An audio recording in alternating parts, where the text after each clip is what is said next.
It is no longer as valid to assess a potential antihypertensive drug simply on the basis of its ability to control blood pressure.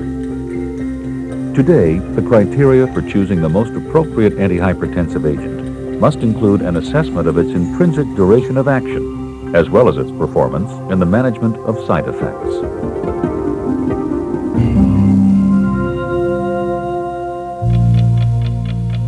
Leradip.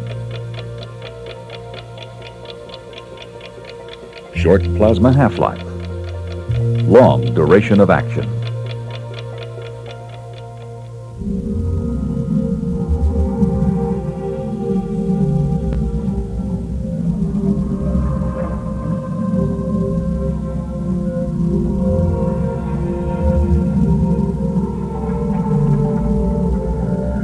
In order to fully understand lercanidipne's mechanism of action, consider what happens after lercanidipne has been absorbed into the arterial circulation.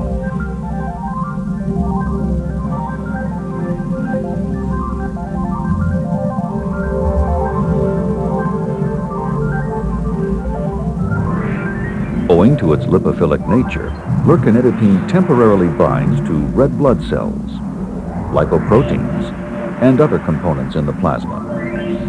However, lercanidipne's retention time in this plasma compartment is relatively short.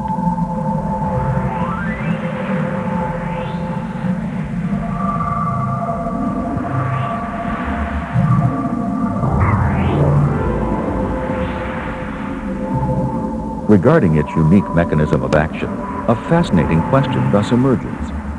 How can we understand the long duration of action of lercanidipne in light of its short plasma half-life? Are there advantages to having an antihypertensive agent with these characteristics? The answers to these questions begins with understanding the properties of lercanidipne in the plasma compartment of the arterial network.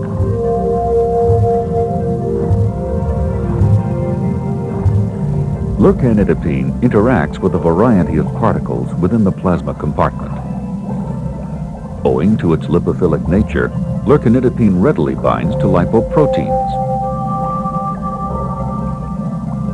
These particles act as vehicles to transport this lipophilic drug throughout the arterial network, where lercanidipne exerts its greatest effect.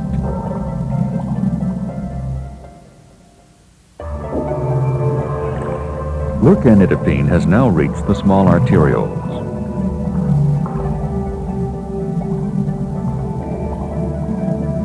At the arterial wall surface, the plasma particles are moving quite slowly. Lercanidipne, which may or may not remain bound to these lipoprotein particles, can now passively transfer from these particles and penetrate into the arterial wall. This transfer process is facilitated by lercanidipne's high membrane solubility. Lercanidipne's high membrane solubility also enables it to easily transport across cellular layers of the arterial wall, making its way first through the outer endothelial cell layer and then into the underlying smooth muscle cells, its cellular target site of action.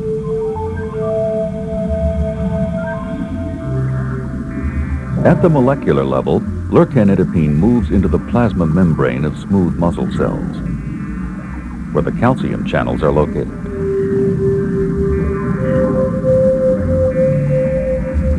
Free to diffuse within this membrane compartment, lercanidipne can now bind to its target, the calcium channel receptor, blocking calcium ion movement into the interior of the smooth muscle cell. This blockade is the fundamental mechanism that results in relaxation of smooth muscle cells, which is manifested as an overall dilation of the arteriole.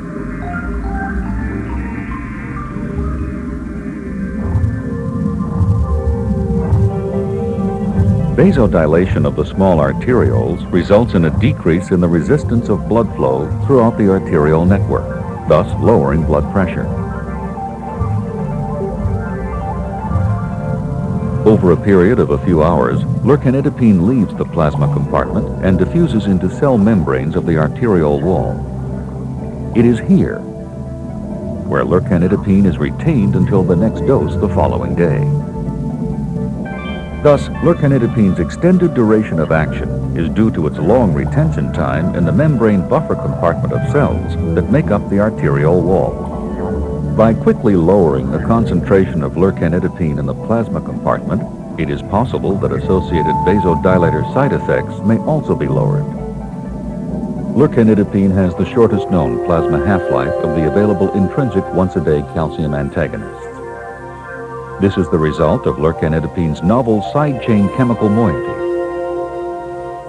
that provides its high solubility in membranes and serves as an anchor to retain lercanidipine at its target site of action. For the first time, we can begin to understand the molecular basis of lercanidipine's unique clinical pharmacokinetics and excellent safety profile in the treatment of hypertension.